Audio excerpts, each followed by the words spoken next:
In the Buddha's teaching, periods of great difficulty are not seen as meaningless suffering, but as fertile ground for wisdom, strength, and liberation. The times when life feels hardest are often the same times when understanding deepens most profoundly. 1. Difficulty as a teacher, not an enemy. The Buddha taught that suffering, dukkha, is not something to deny or escape, but something to understand deeply. When life is smooth, the mind often becomes careless and attached. But during hardship, illusions fall away. We are forced to look directly at impermanence, limitation, and reality as it is. This is why the Buddha said insight arises from seeing things clearly, not from comfort. Difficulty sharpens awareness. 2. Growth comes through friction. Just as muscles grow through resistance, the mind grows through challenge. The Buddha emphasized virya, right effort, the strength to continue on the path even when conditions are unpleasant. Hard periods expose our habits and weaknesses, test our patience, Kanti, and reveal what truly matters.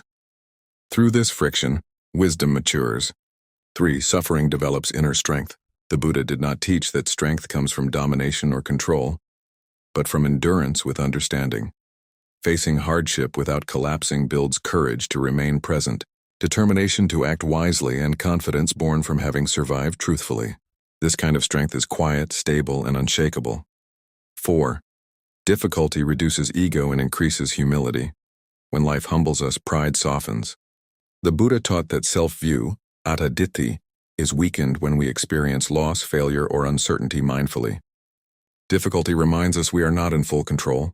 Conditions shape outcomes, and compassion is needed for ourselves and others. From this humility, wisdom grows. 5. Learning arises. When attachment is challenged, periods of ease often strengthen attachment. Periods of hardship challenge it. The Buddha taught that wisdom arises when craving, tanha, is seen clearly, especially when what we want cannot be obtained. In difficulty, we learn to let go, to adapt, and to rely on inner qualities rather than external support. This is the beginning of freedom. 6. Difficulty prepares the mind for awakening. Many of the Buddha's greatest disciples attained deep realization after intense struggle, loss, or inner conflict. Why? Because suffering turned their attention inward and made the search for truth urgent. The Buddha never glorified suffering, but he taught that when it is met with mindfulness and wisdom, it becomes transformative. Core Buddhist insight. The most difficult periods of life often carry the greatest potential for wisdom. When endured with mindfulness, effort, and understanding, hardship becomes a forge, shaping inner strength, courage, clarity, and compassion. In the Buddha's path, difficulty is not a sign of failure, but often a sign that deep learning and inner awakening are underway.